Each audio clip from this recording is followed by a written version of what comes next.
Okay, so per discussion at today's meeting, people wanted an idea of how to mark themselves away or out of office on Google Calendar. This will give you an automated response of declining any calendar request because you're out of office. It's something that Alice used to do for everyone, although she did it in a different way than I do it, and I do it the way that I guess Google recommends doing it. So there are two ways. I'll actually show you both so you can see how to do that. The first way is to mark an event that lasts all day on the day that you're going to be out. So let's say that today, the 8th, I'm going to be out for the entire day. I would just select any time, and I can actually mark this as being all day. Sorry, here it is right here, all day. Out of office, vacation. Let me spell it correctly. Vacation. And you don't put a description, you don't put a location or anything else. You just mark yourself that, and you can add guests if you want.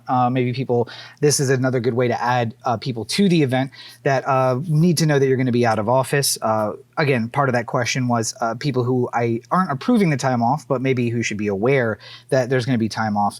You may want to add it to this as an event. And when you save the event, you'll see that it denotes it at the very top. You'll see out of office vacation.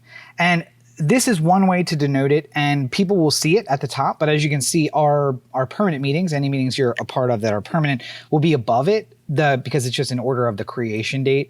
So this is not a fantastic way to do it. This is also why on some previous years, on previous days, there would be 30 of these. Like around Christmas of 2019, there was a huge list of people who were out of office on the same day for the same time.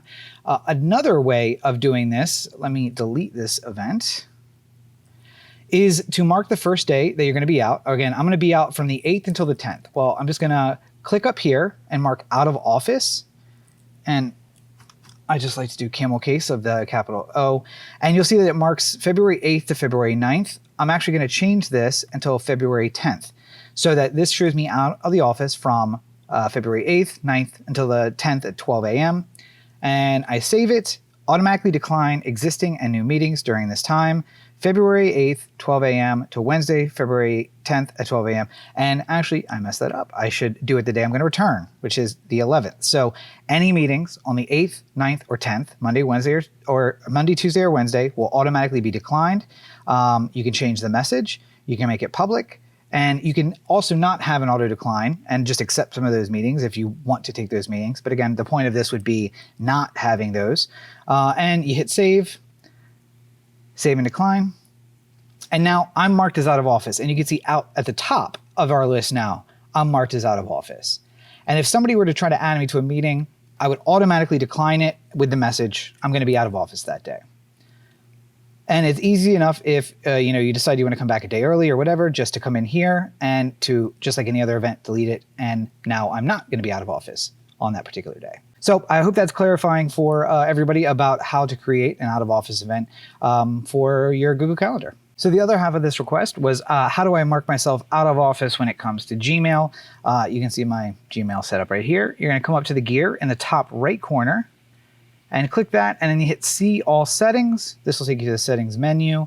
There are two boxes at the bottom. The first is your signature, where you can set up your different signatures depending on whatever you want to have. For instance, I have a signature without a number when I don't want someone to have my phone number, but my regular signature does in fact have my phone number in it. Well, at the bottom of this is a vacation responder, which sends an automated reply to incoming messages. And if somebody sends you several messages, it's sent out at most 4 times a day. Hopefully somebody gets the idea the first time that you are out. You can turn it off or turn it on. Mine's still on, but it was only set for a single day. Obviously June 2nd, 2020, when we did Blackout Tuesday. Blackout Tuesday. You can set a subject as whatever you want. You can set your message of whatever is going out.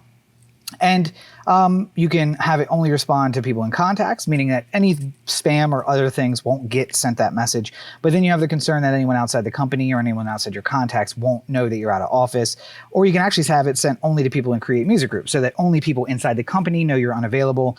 That means that, if someone's only going to expect a reply in the next week, that they don't know you're out of office and you'll be able to give them that reply. You can set these dates just as you did on the Google Calendar. So I could set it from the 8th to the 10th. And there I have it, and it will be effective for that period of time. On the 11th, starting at 12:01 a.m., this message will stop going out, and I'll start receiving emails again. Now, I will receive emails during that period, And for every single thread, I will have my auto response at the bottom.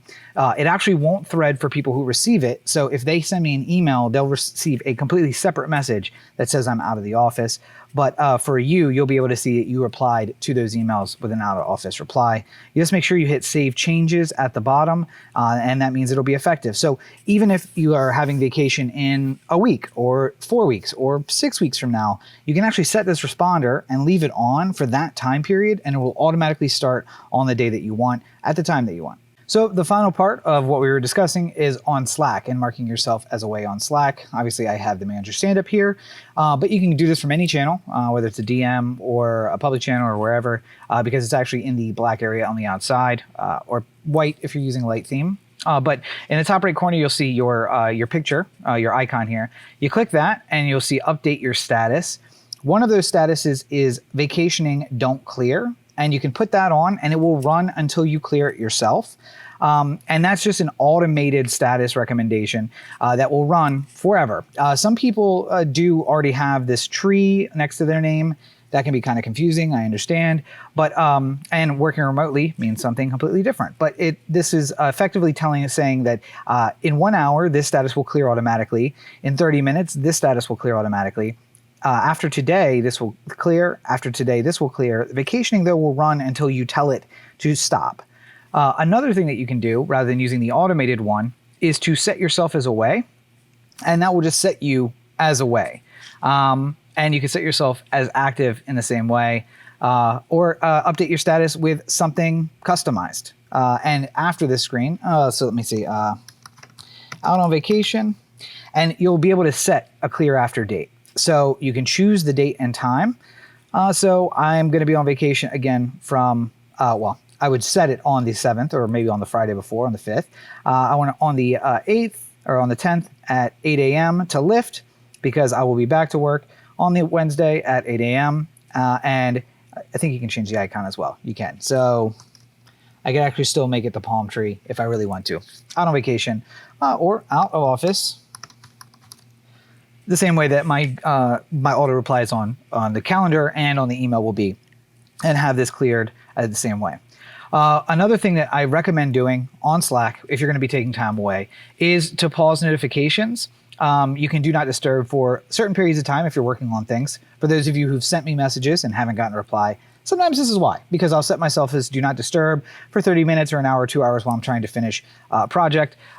If I am out for the evening and I just want to make sure that I don't get any notifications on my phone especially, I'll set it till tomorrow, but you can also set a custom, and you can pause notifications until any date. So again, I would say until the 11th, which is the day I return at, let's say 8 a.m., maybe a little earlier because I actually want to start getting notifications a little bit before that. Then I'll pause notifications until then. This will mean that you don't even get a notification from Slack on a phone or on your computer until that date and time. And for the follow-up of when people send me messages and I feel like I should respond to them, this is a perfect way to do that. And because you have notifications paused, if someone sends you a message, it will pop up a response that'll have your name with your status, including if that status is out of office, and it will say notifications for this person are turned off until this date and time. And that basically lets them know when you'll be available again.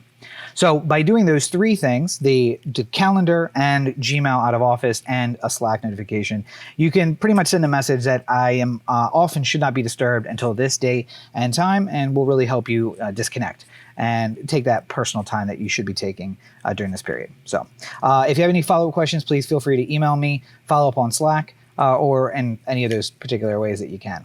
Thanks.